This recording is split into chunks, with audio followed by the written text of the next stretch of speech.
છેતરામણીના સમયમાં આપણે જીવી રહ્યા છે એની કોઈ સાહિત્યો મારે આપવાની હોય નહીં.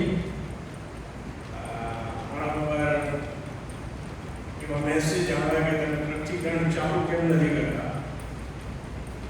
હું પ્રતિકરણમાં જઈશ, તમારે ધીરજ રાખવી પડશે, પણ પ્રતિકરણનું જો તમારે જાણવું છે તો એના માટે આપણે જાગૃત થવું પડશે, સાવચેત રહેવું પડશે. કારણ કે ખાલી જાણકારીઓ મદદ નહીં કરે, હા કે ના? તેથી પ્રભુની ઈચ્છામાં આપણે એ શીખી રહ્યા છીએ કે આપણે આ છેતરામણીના સમયમાં જ્યારે પારખવું અઘરું થઈ ગયું છે કે કયું સાચું ને કયું ખોટું, હા કે ના? Very difficult. પ્રભુનું વચન કહે છે કે તમે સાવચેત રહો, રખેને તમને કોઈ છેતી જાય. એ અનુસંધાનમાં આપણે કેટલીક બાબતો શીખી રહ્યા છીએ, ખાસ કરીને આપણા ઈશ્વર સાથેના વિશ્વાસના સંબંધને ધ્યાનમાં રાખીને, આપણા આત્મિક જીવનને ધ્યાનમાં રાખીને આપણે આત્મિક જીવનમાં છેતરાઈએ નહીં. તેથી જે પેરેગ્રાફ મેં આજે પસંદ કર્યો છે યોહાનનો પહેલો પત્ર એનો 4થો અધ્યાય,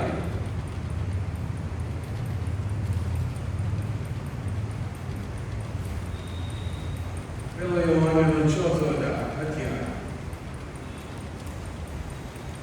અને એની પહેલી કલમથી હું ત્રીજી કલમ સુધી વાંચીશ. જો આપણું કઈ બાઇબલ ખોલ્યું તો આપણે ઉભા થઈએ, આપણા બાઇબલ ઊંચા કરીને આપણો ખરા ગંભીરતાથી તાજો કરતા બોલીએ હોવા, કેમ કે તારો સેવક સાંભળવા માટે અને પાડવા માટે તૈયાર છે. જ્યાં વર્ષો પહેલા લખાયેલું પ્રભુનું વચન ફરીને એકવાર આપણને ચેતવે છે. સત્યવાન લખે છે, વાહ, દરેક આત્મા પર વિશ્વાસ ન રાખો, પણ આત્માઓ ઈશ્વર પાસેથી છે કે નહીં એ વિશે તેઓને પારખી જુઓ, કેમ કે જગતમાં જુઠ્ઠા પ્રબોધકો ઘણા નીકળ્યા છે. ઈસુ ખ્રિસ્ત મનુષ્ય દેહમાં આવ્યા છે એવું જે દરેક આત્મા કબૂલ કરે છે એ ઈશ્વર પાસેથી છે. એથી તમે ઈશ્વરનો આત્મા ઓળખી શકો છો. જે દરેક આત્મા ઈશ્વરને કબૂલ કરતો નથી તે ઈશ્વર પાસેથી નથી.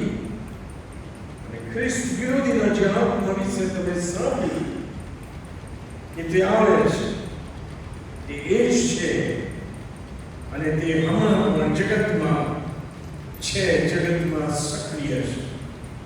આપણે બોલીએ આમેન અને બેસીએ. આમેન. બેસો.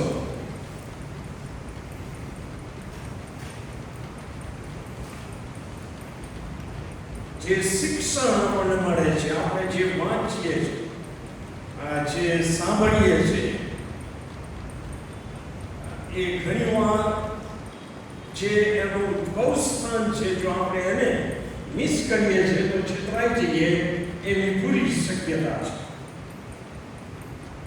કારણ કે આપણે શીખ્યા નકલી પ્રબોધકો, ઉપદેશકો, શિક્ષકો, પ્રેરિતો, જુઠ્ઠા સેવકો, સેવિકાઓ આજે પોતે પોતાનું માન અને સ્થાન સાચવવા માટે મેનિપ્યુલેટ કરે છે સુવાર્તાને. યસો,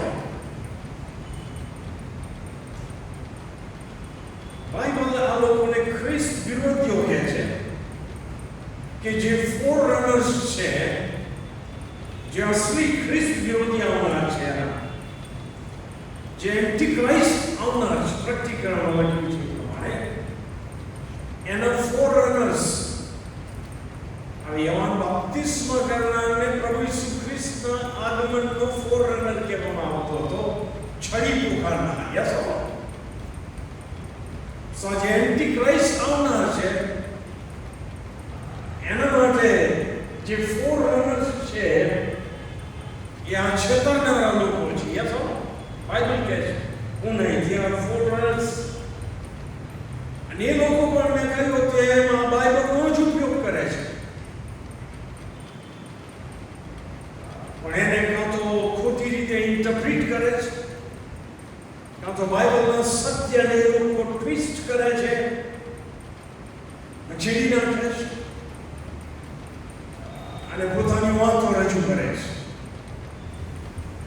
એના કરારમાં આપણે શીખ્યા કે ઈશ્વર યહોવા દાવો કરે છે કે આ જૂઠા પ્રબોધકોને મેં મોકલ્યા જ નથી, કારણ કે મારી પાસે આવ્યા જ નથી, એમણે મારું સાંભળ્યું જ નથી.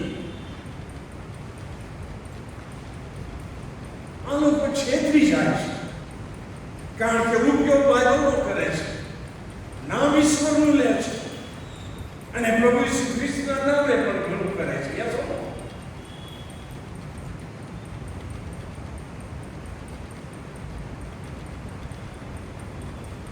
એ લોકો પણ બાઇબલના વચનો જ ખોટું અર્થઘટન, ખોટું લાગુકરણ પોતાના લાભાર્થે કરે છે અને એના માટે લોકો પણ જવાબદાર છે, કારણ કે લોકોને સાંભળવું ગમે છે.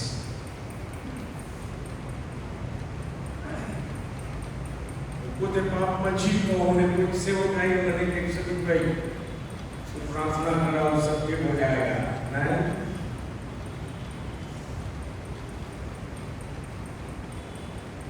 કારણ કે સેવક આવે એટલે પછી દાન તમારે આપવું પડે કે નહીં.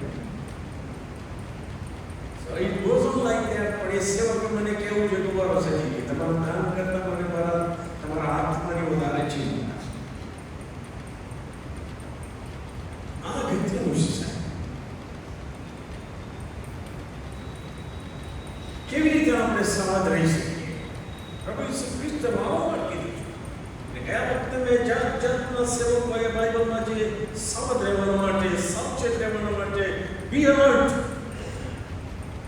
ચેતવણી આપી છે. એના વિશે બહુ ઊંડાણથી તમને જણાવ્યું.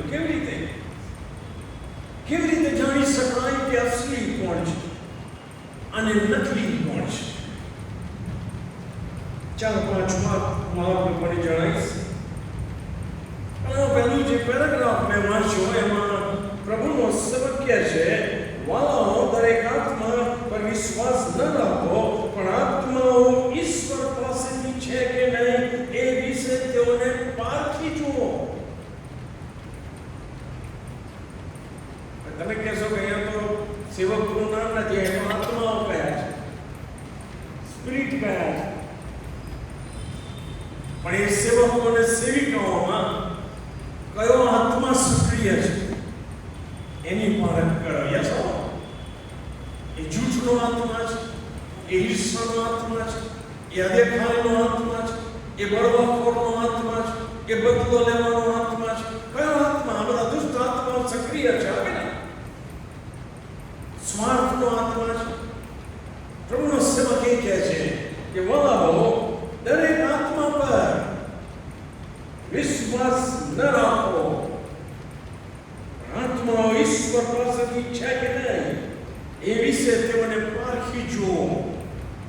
મેં લખ્યું છે કે before you trust anybody, taste them.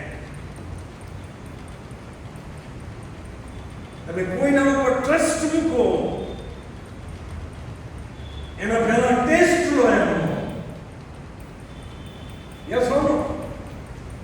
નહીં સમજ પડતી હું જે સમજાવું છું એ સમજણ પડે છે એટલે આમ જોઈ રહ્યા છો. ભાઈ સાહેબ, what is going on? Before you trust anybody, take a taste of that fellow. પરીક્ષા કરો એનો કયો આત્મા સક્રિય છે. બહુ ગંભીર વાત છે.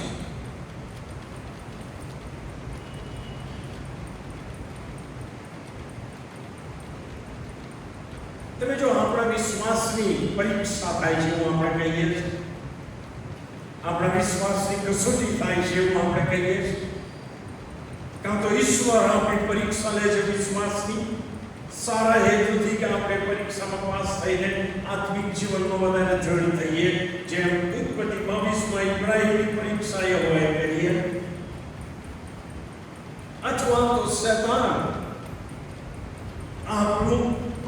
પરીક્ષણ કરે છે બધી ઇરાદાથી કે આપણે ઈશ્વર પરના વિશ્વાસથી દૂર થઈ ગયા. તો આપણા વિશ્વાસની કસોટી થાય છે કોઈ પણ રીતે.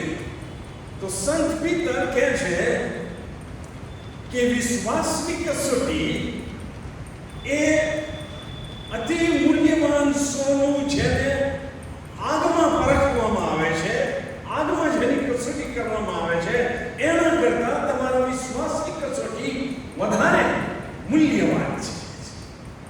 તમે જો પહેલો પીતરનો પહેલો અધ્યાય અને એની 6 થી અને 7મી કલમ વાંચો તો ત્યાં આગળ સંત પીતર આ પ્રમાણે લખે છે. તાણ પામેલાઓને લખે છે કે જો કે હમણાં થોડી જ વાર સુધી અગત્યના કારણથી જુદા જુદા પ્રકારના પરીક્ષણ થવાથી તમે દુઃખી થયા છો, જેથી તમારા વિશ્વાસની પરીક્ષા જે અગ્નિથી પરખાયેલા નાશવંત સોના કરતા બહુ મૂલ્યવાન છે, તે ઈસુ ખ્રિસ્તના પ્રગટ થવાના સમયે સ્તુતિ માન તથા મહિમા યોગ્ય થાય. મારા વિશ્વાસની કસોટી થાય એ જરૂરનું છે અને એટલું મૂલ્યવાન છે કે નાશકારક સોના કરતા જે અગ્નિમાં પરખાય છે એના કરતા મારા વિશ્વાસની કસોટી એ વધારે મૂલ્યવાન છે.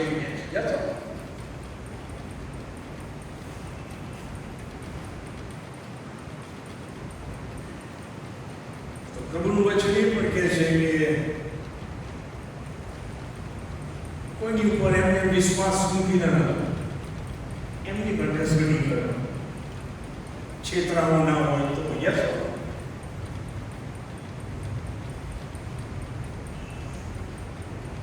પારખ કરો, પરીક્ષા કરો. તો પ્રભુ ઈસુ ખ્રિસ્તે કીધું કે તેઓના ફળથી તમે તેઓને ઓળખશો. યસ,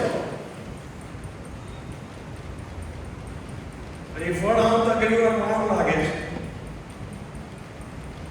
તમે જો પ્રેરિતોના કૃત્યનું પુસ્તક વાંચો તો હું માનું છું કે એના 9મા 10મા અધ્યાય પછી 9મા અધ્યાય ફિલિપ સમાર્યામાં જાય છે અને સ્વાર્થ પ્રગટ કરે છે. પવિત્ર આત્માથી ને ધર્મ જાગૃતિ ફાટી નીકળે છે. પણ એ પહેલા એ લોકો એક સિમોન જાદુગર હતો એના કંટ્રોલમાં હતા અને ત્યાં લખ્યું છે કે સિમોન જાદુગરે પર વિશ્વાસ કર્યો. અને એને કેવો વિશ્વાસ કર્યો આપણે જાણતા નથી. ફિલિપને એકદમ ખ્યાલ ના આવ્યો, પણ પછી યરુશલેમથી જ્યારે પિત્તર આવે છે ત્યારે એને ખ્યાલ આવ્યો, કારણ કે એને એનું ફળ જોયું. સિમોન જાદુગરમાં પવિત્ર આત્મા દ્વારા તે અદ્ભુત કૃત્યો થઈ ગયેલા. સિમોન જાદુગર એ આ લોકોને કહે છે કે મને પણ એ પવિત્ર આત્માનું એવું દાન આપો કે જાણે હું જેના પર હાથ મૂકું એ પવિત્ર આત્મા પામે ને મારી બાબા થઈ જાય, સમથિંગ લાઈક ધેટ. અને પૈસા આપી, સમથિંગ લાઈક ધેટ. અને પિત્તર ત્યાં એને કર્સ કરે છે, શાપિત જાહેર કરે છે. બહુ અગત્યનું છે સાહેબ કે આપણે ટાઈમ લઈએ અને કસોટી કરીએ. કોણ મદદ કરશે આપણને પારખ કરવામાં? કોઈ માણસ પર તો વિશ્વાસ કરવાની ન પાડી છે. યસ, તો પ્રભુએ વ્યવસ્થા કરી છે કે પવિત્ર આત્મા દ્વારા આપણને કૃપાદાન મળી શકે છે. અને એ તમને મળશે પહેલો કોરિન્થીયનો 12મો અધ્યાય એની 4મી કલમ અને 7 થી 11 કલમ.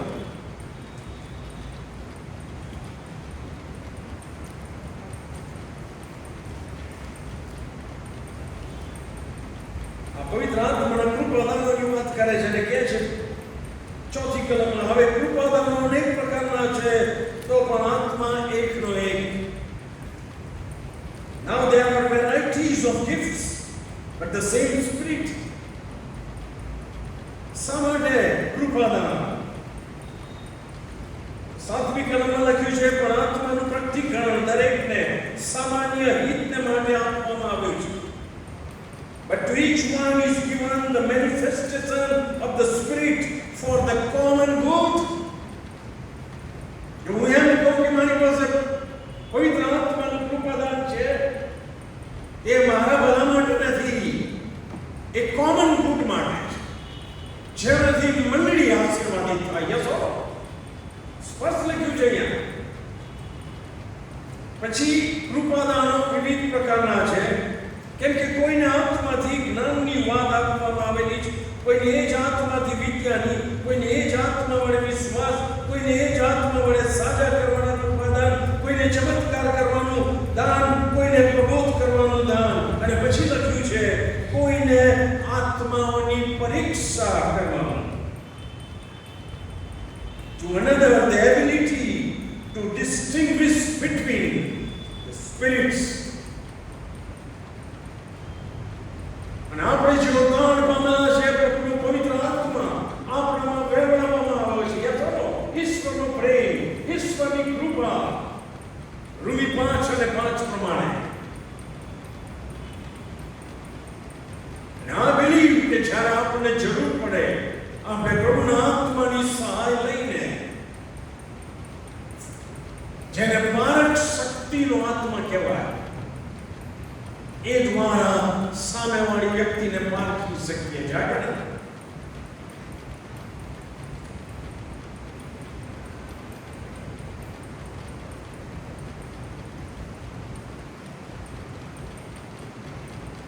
ફરીથી વાંચીશ પેલો યોહાન 4 અધ્યાય 1-3 કલમ. વાલામાં દરેક આત્મા પર વિશ્વાસ ન રાખો, પણ આત્મા ઈશ્વર પાસેથી છે કે નહીં એ વિશે તેઓને પારખી જુઓ. કોની જવાબદારી છે પારખવાની? એવરી બિલીવરની. યસ. પણ અત્યારે આપણા ખ્રિસ્તી સમાજનો જે માહોલ થઈ ગયો છે, એ કે સતીશભાઈ તમે ખીચડી કે બિરયાની કે વોટેવર તૈયાર કરીને આવો અને અમે આવીશું તમારી મીટિંગમાં અને તમે અમને ખવડાવો અને અમે ખાઈ જતા રહીશું. અમે તો ખાલી ખુશ કરીએ. આખું અઠવાડિયું 2 ટાઈમ તમે શું ખાવ?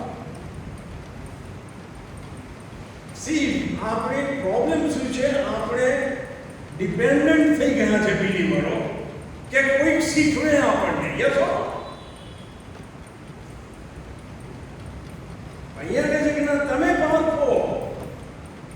જે આપણી જવાબદારી છે અને પ્રભુનો આત્મા આપણામાં છે. બાઇબલ સ્પષ્ટ કહે છે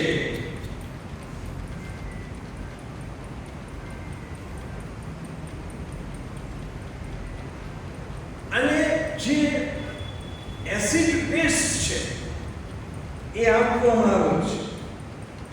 કેમ કે જગતમાં જૂઠા પ્રબોધકો ઘણા નીકળ્યા છે. ઈસુ ખ્રિસ્ત મનુષ્ય દેહમાં આવ્યા છે એવું જે દરેક આત્મા કબૂલ કરે છે તે ઈશ્વર પાસેથી છે. એથી તમે ઈશ્વરનો આત્મા ઓળખી શકો છો. જે દરેક આત્મા ઈશ્વરને કબૂલ કરતો નથી તે ઈશ્વર પાસેથી નથી. અને ખ્રિસ્ત વિરોધીઓનો જે આત્મા વિશે તમે સાંભળ્યું કે તે આવે છે તે એ જ છે અને તે હમણાં પણ જગતમાં સક્રિય છે. સો ઈસુ ખ્રિસ્ત સંબંધી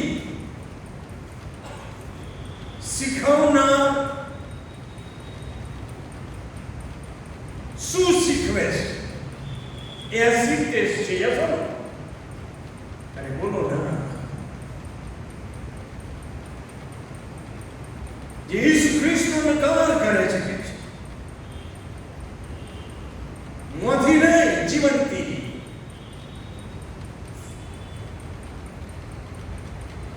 જે ઈસુ ખ્રિસ્તને કબૂલ રાખતો નથી એનાથી ચેતવાની જરૂર છે. તમે યોહાન બપ્તિસ્મા કરનાર પવિત્ર આત્માથી ભરપૂર હતો અને પુકારનારની વાણી હતો. ઈસુ ખ્રિસ્ત આવે પહેલા હતો અને એણે પવિત્ર આત્માના ભરપૂરીપણામાં ઈસુ ખ્રિસ્તને પ્રગટ કર્યા. એ જાણવા જેવું છે. કારણ કે એનું જીવન એ પોતા કેન્દ્રિત હતું કે ઈસુ ખ્રિસ્ત કેન્દ્રિત હતું. એના ટેસ્ટ ઉપરથી આપણે કહી શકીશું કે યોહાન બપ્તિસ્મા કરનાર એ પવિત્ર આત્માથી ભરપૂર હતો કે ના? કારણ કે માલાખી પછી લગભગ 400 વર્ષના શાંત સમય પછી ઇસ્રાએલ લોકો અને યાજકો અને વોટેવર જે ધાર્મિક લોકો બહુ ડિસ્ટર્બ થઈ ગયેલા કે ઈશ્વર કેમ વાત કરતા નથી, અને 400 વર્ષ પછી યોહાન બાપ્તિસ્મા કરનારા આવે છે અને લોકોમાં એની ખ્યાતિ ફેલાઈ જાય છે. વાહ!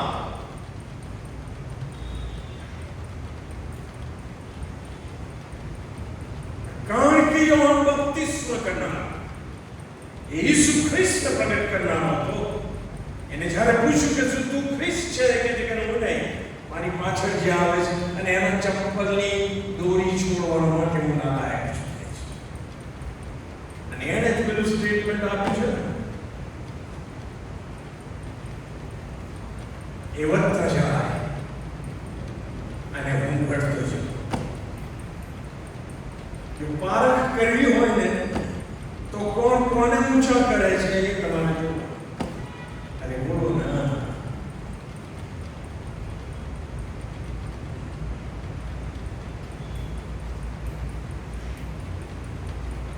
તમે જો યહોવાના સાક્ષીઓની વાત કરો, એ લોકો પોતાને ક્રિશ્ચિયન કહેવાય છે.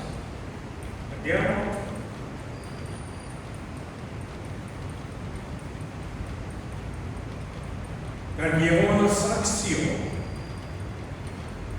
જે બાઇબલનો ઉપયોગ કરે છે એને new word translation of the Holi scripture કહેવામાં આવે છે. એ તમારા ઘેર આવશે તો આ બાઇબલ લઈને નહીં આવે,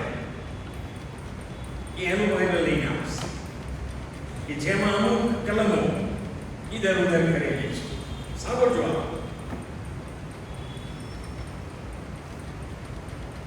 એમની પાસે the watch tower Bible and truck society છે. સો લિટરેચર બહાર પાડે છે. તમારે ત્યાં આવતું હશે કદાચ.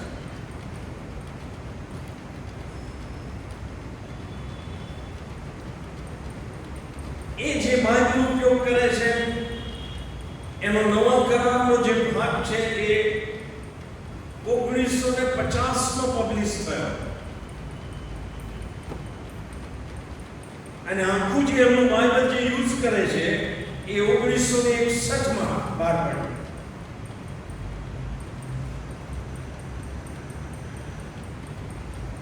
અને એ લખનાર ઇન્ટરપ્રિટ કરનાર જે હતા એ ઓરિજિનલ ગ્રીક કે હિબ્રુ ભાષા જાણતા નહોતા. હવે સમજો જે સમજાવું છું. જેથી એ લોકોએ એમની સમજ પ્રમાણે લખ્યું, અને એનું પરિણામ આવ્યું કે એ લોકો ત્રિએક ઈશ્વરમાં માનતા નથી. એ લોકો એવું નથી માનતા કે ઈસુ ખ્રિસ્ત ઈશ્વર છે. એ લોકો એવું માને છે કે ઈસુ ખ્રિસ્ત એ ઉત્પન્ન કરાયા છે, અને જે મિખાએલ આર્કએન્જલ એ ઈસુ ખ્રિસ્ત, સમથિંગ લાઈક ધેટ. એ લોકો પવિત્ર આત્માને ઈશ્વર તરીકે માનતા નથી, પણ પવિત્ર આત્મા એક ફોર્સ છે. Now he is a person. Hell is not real. નરક એ વાસ્તવિક. આવું બધું શિક્ષણ આપે છે.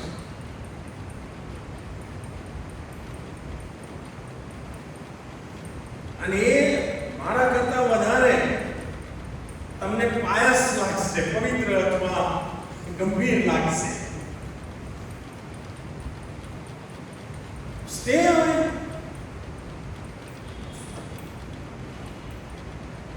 એસી ટેસ્ટ છે કે જે ઈસુ ખ્રિસ્તને માનતા નથી. ઘણા બધા છે એવા સેક્ટ્સ. એ ખાલી એકનો તમને દાખલો આપું. સો આપણે પારખવાના છે, અને એ પારખવામાં આપણને પ્રભુનો પવિત્ર આત્મા મદદ કરશે. પણ એ પ્રભુનો પવિત્ર આત્મા મને મદદ ક્યારે કરશે? કે જ્યારે હું આ બાઇબલ જાણતો હોઈશ. અરે બોલો ના. તેથી મેં લખ્યું છે કે જો સાવચેત રહેવું છે, and you have to know your Bible, this Bible. એ લોકોનું બાઇબલ નહીં, આપણું બાઇબલ. યાદ છે? આને જાણવું પડશે, એને ખાવું પડશે, એને પચાવવું પડશે, એને આપણા લાઈફને કંટ્રોલ કરનાર એક લીડરશિપ આપવી પડશે આ વચનોને.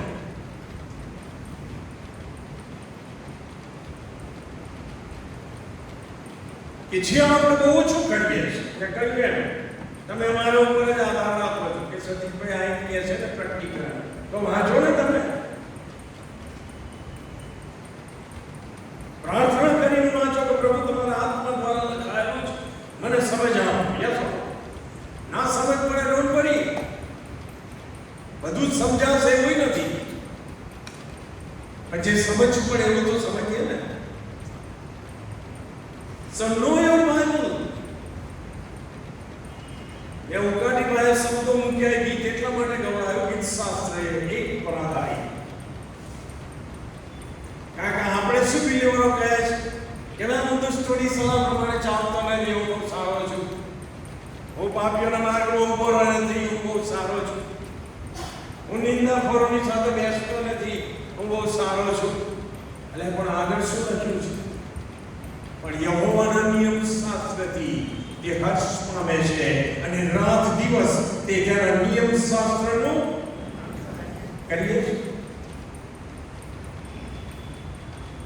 એક વખત કહ્યું કે નડિયાદનો એક મારો મિત્ર જૂના જીવન, અને હું પ્રભુમાં આવ્યો પછી મને મળ્યો તો મેં એને હસતા હસતા કીધું, મેં તને એક બાઇબલ ગિફ્ટ આપી. મેં નાના ન થતી, મારા બાઇબલ ને આપો. કેમ? કે છે જ્યાં સુધી બાઇબલનું વજન કેટલું છે ને એ મને ખબર નથી. આ ખ્રિસ્તી અહીંયા ઘણા બેઠા હશે કે જેમણે બાઇબલ કરી હાથમાં પકડી લીધી હશે. એ તેની પત્ની અને એના બાળકોને લઈ ગયા, રાઈટ? આમાં ધીમે આઈ કેનોટ પ્રે, યુ પ્રે. આવી હોશિયારી સાહેબ એવો છેતરી જાય છે ને કે તમે હું ક્યાંય ના રહેતા નથી. યસ, અરે બોલો ના. મંડળીનો વહીવટ કરનારા બાઇબલને કેટલું સ્થાન આપે છે. તો મને કોઈ ચર્ચમાં બાઇબલ લીધા વગર આવે છે. મારા ફોનમાં બાઇબલ છે, તો હું બેઝિકલી આનો ઉપયોગ કરું છું. તમે ફોનમાં જુઓ, મને એની સર્વ કરવાનું નથી. આ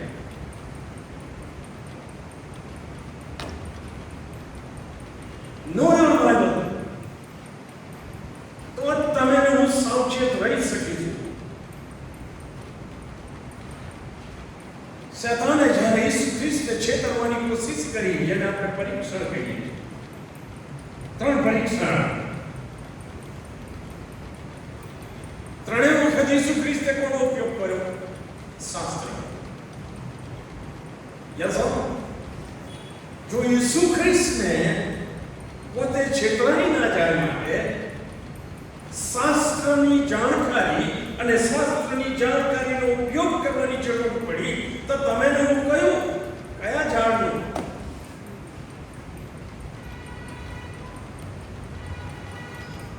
આ તો કે સતીશભાઈ તમે જેવું ભણાવો એવું ભણીશું. સતીશભાઈ ઊંધા માર્ગે જતા હતા, હું ઊંધા માર્ગે શીખવીશ તમને ભાઈ. પછી અમને ફરિયાદ કરે કે પેલા સેવકે આવું કર્યું, પેલી સેવિકાએ આવું કર્યું, તો મરો તમે શું કરો? અમારામાં કોમન સેન્સ બી નથી Bible. So read it, read it, get acquainted with this Bible. કઈ કલમ કયા પાના ઉપર કઈ બાજુ લખાયેલી છે, અગત્યની કલમો એટલી તો યાદ રાખો.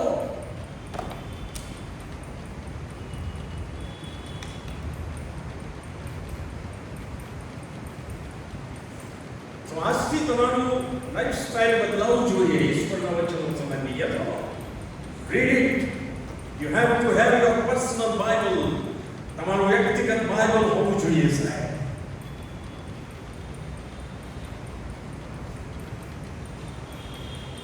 સંત પૌલ એફેસી 6 માં દેવના સર્વ હથિયારોથી સજ્જ થવાની વાત કરે છે.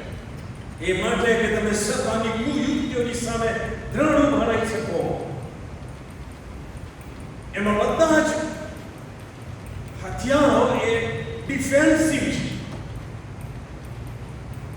એ બચાવના હથિયારો છે. તાણનો ઠોક, ન્યાયપૂર્ણનો બખ્તર વગેરે વગેરે ખાલી એક જ ઓફેન્સિવ હથિયાર છે.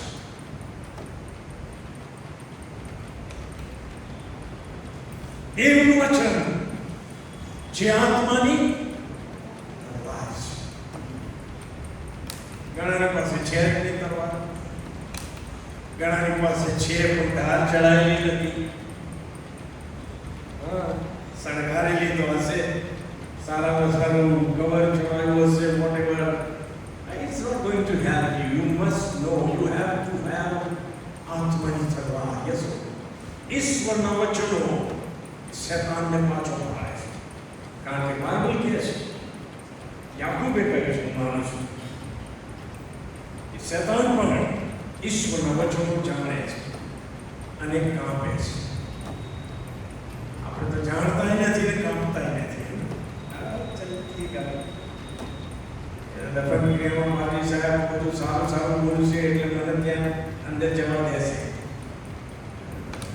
That is deception. એ છેતરામણી છે. શા માટે હું કહું છું? તમે જો સંત પૌલે જબરજસ્ત મંડળીની સ્થાપના કરી. એ ફિલિપીમાં હતો અને અગમ સૂચક આત્મા વળગેલી છોકરીને સાચી કરે છે અને પછી આના ઉપર આરોપ મુકાય છે અને એને કેદખાનામાં મારે છે વગેરે. એટલે ત્યાંથી પછી જાય છે થેસલોનિકામાં. આ તમને મળશે પ્રેરિતોના કૃત્યના 17મા અધ્યાયમાં. અને ત્યાંથી પછી એ થેસલોનિકામાં પણ વિરોધ થાય છે સભા સ્થાનના કેટલાક યહૂદીઓ. અને તેથી ત્યાંથી એ બેરિયા જાય છે. અને ત્યાં શું લખવામાં આવ્યું છે? પ્રેરિતોના કૃત્ય 17મો અધ્યાય 10 અને 11મી કલમમાં પછી ભાઈઓએ રાત્રે પાઉલ તથા સિલસને તરત બેરિયા મોકલી દીધા અને તેઓ ત્યાં આવીને યહૂદીઓના સભાસ્થાનમાં ગયા અને થેસલોનિકાના લોકો કરતા તેઓ અધિક ગુણવાન હતા. પણ આ બેરિયાના લોકો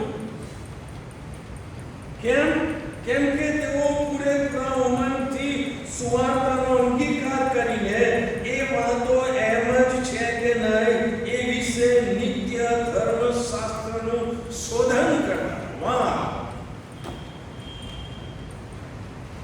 પ્રભુનો સેવક કે સેવિકા શું શીખવે છે એ લખી લો, યાદ રાખો અને પછી જઈને જુઓ કે જે શીખ્યું એવું છે કે નહીં. યસ ઓર નો? તો નહીં છેતરાવ તમે.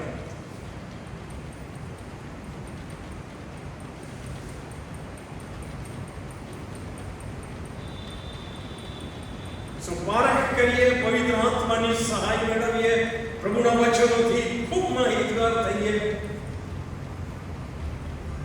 પ્રભુના વચનોનો ઉપયોગ કરીએ જ્યાં જરૂર પડે ત્યાં, અને પ્રાર્થના પણ કરીએ. મેં ગઈ વખતે કહ્યું હતું કે તમે યહૂદાનો પત્ર વાંચજો. બહુ પાવરફુલ પત્ર છે, એક જ અધ્યાય છે, પણ એ કેવી રીતે આજે જૂઠા લોકો હતા, સેવકો હતા, સેવિકાઓ છેતરનારા હતા એની વાત કરે છે. અને પછી છેલ્લે ચેતવણી આપીને એક સૂચના આપે છે. યહૂદાનો પત્ર પહેલો અધ્યાય 17મી કલમથી હું વાંચીશ. એ લખે છે, પણ વાલાઓ, આપણા પ્રભુ ઈસુ ખ્રિસ્તના પ્રેરિતોથી જે વચનો અગાઉ કહેવામાં આવ્યા છે તેઓને તમે સંભાળો. ફરીથી આ વચનોને યાદ રાખવું કે છે. તેઓએ તમને કહ્યું છે કે છેલ્લા સમયમાં નિંદાખોરો ઊભા થશે. તેઓ પોતાની અધર્મ વાસનાઓ પ્રમાણે ચાલશે. તેઓ પક્ષ ઊભા કરનારા અને વિશ્વાસી છે. તેઓમાં પવિત્ર આત્મા નથી. તો આપણે શું કરવાનું છે?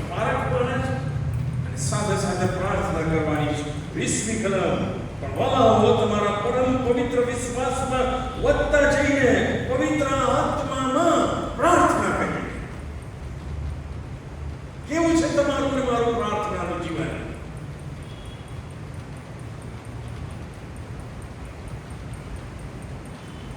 અનંત જીવનને અંત આપણે પ્રભુ ઈસુ ખ્રિસ્તની દયાની રાહ જોઈને ઈશ્વરના પ્રેમમાં પોતાને સ્થિર રાખવો.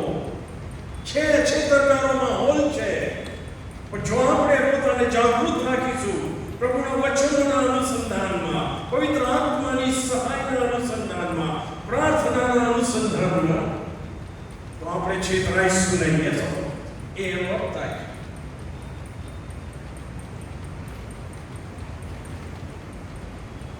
છતાંય તમને એવું લાગે કે તમારી પાસે એટલું બધું જ્ઞાન નથી કે અમે યહોવાના સાક્ષીઓની સામે ટકી શકીએ.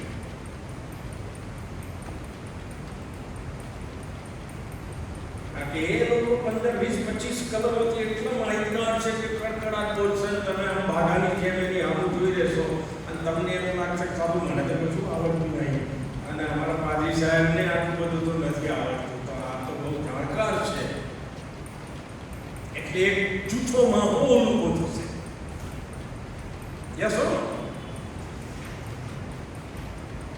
અને જો એવું છે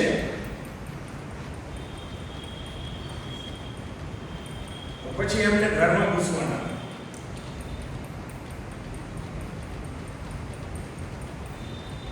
તમે કે છે બાઇબલમાં લખ્યું છે 101% બાઇબલમાં લખ્યું છે. તમે મારી સાથે બીજું યોહાનનો પહેલો અધ્યાય ખોલો. બીજો યોહાન પહેલો અધ્યાય એની 7 થી 11 કલમ વાંચીશ. આપણી બાઇબલ સ્ટડીના અનુસંધાનમાં ચેતવણી આપવામાં આવી છે. ત્યાં લખ્યું છે પ્રભુનો સેવક ચેતવણી આપતા કહે છે, કેમ કે જગતમાં ઘણા ભમાવનારા ઉભા થયા છે. તેઓ ઈસુ ખ્રિસ્તનું મનુષ્ય દેહમાં આવવું કબૂલ કરતા નથી. એ લોકોને ઈસુ ખ્રિસ્તને મહિમા આપવાનો ગમતો નથી. એ લોકો હિડન એજન્ડા સાથે આવે છે. તેમજ ભમાવનારા અને ખ્રિસ્ત વિરોધી છે. તે પોતાના વિશે સાવધ રહો. તમે પોતાના વિશે સાવધ રહો, જેથી અમે જે કામ આ સેવક કહે છે, અમે જે કામ કર્યું છે તેનો તમે નાશ ન કરો, પણ તેનું પૂરું પ્રતિફળ પામો. જે કોઈ હદ બહાર જાય છે અને ખ્રિસ્તના બોધને વળગી રહેતો નથી, તેને ઈશ્વર નથી. જે જૂઠી વ્યક્તિ હદ બહાર જાય, અમને કન્વિન્સ કરવામાં જાતના પ્રૂફ અને દલીલો આપીને અને ખ્રિસ્તના બોધને વળગી નથી રહેતો, તેને ઈશ્વર નથી. એ ઈશ્વરથી દોરાયેલો નથી. બોધને જે વળગી રહે છે તેને જ પિતા તથા પુત્ર પણ છે. આપણે ઈશ્વરના વચનોને વળગી રહેવાનું છે. જો કોઈ તમારી પાસે આવે અને એ જ બોધ લઈને ન આવે, પ્રભુના વચનોનો બોધ લઈને ન આવે, તો તેને ઘરમાં બેસવા ન દો, લખ્યું છે. અને તમારા બાઇબલમાં છે કે એની નીચે લાલ લીટી દોરો, લાલ ના તો બ્લુ દોરો. એમને ઘરમાં ઘૂસવા ન દો અને તેમને ક્ષેમ કુશળ ન કહો.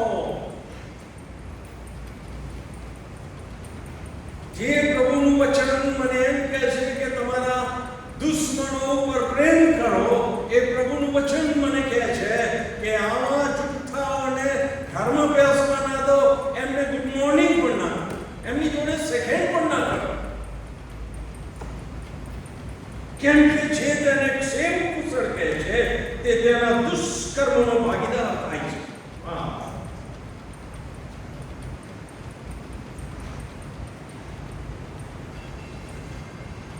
આ તો પ્રભુનું નામ લઈને આવે એટલા સેવિકા સેવકો બેસવાનો અને પછી છેતરી જાય અને પછી તમે કમ્પ્લેન કરો. It doesn't work that way. Yes.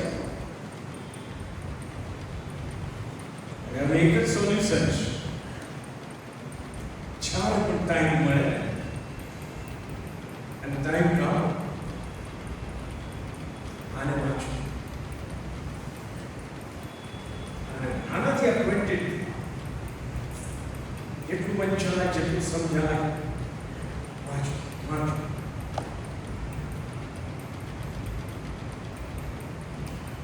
ગઈકાલે જ અમારા વાત થઈ હતી કે આજે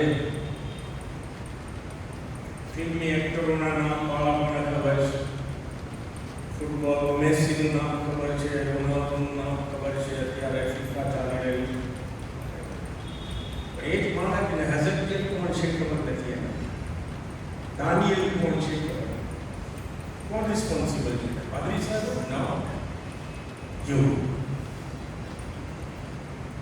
અને એમાં એક કુટુંબના પિતા એના માટે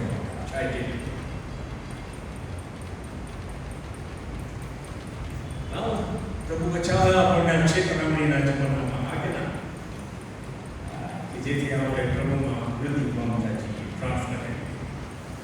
ધન્યવાદ પ્રભુ, તમે મહાન છો, તમે અમારા પર પ્રેમ કરો છો, અમારી સંભાળ લેવા માંગો છો, પણ પ્રભુ અમારે પણ અમારી સંભાળ લેવાની છે અને એના માટે તમે તમામ વ્યવસ્થાઓ પૂરી પાડી છે જેથી અમે છેતરાઈએ નહીં, ત્યારે અમે બેદરકાર બનીએ નહીં, અમે ઊંઘી ના જઈએ, અમે અમારા વચનોમાં ઊંડા ઉતરીએ એવી કૃપા. ફરીથી મળીએ ત્યાં સુધી ત્યાર પછી પણ તમારી કૃપામાં અમને કરી આપો. પ્રાર્થના ઈસુ નાઝરેના નામમાં તમે સાંભળો અને માન્ય કરો. આમેન. આમેન. બે વખત જોશી હાલેલુયા ને પછી છૂટા પડ્યા. રેડી?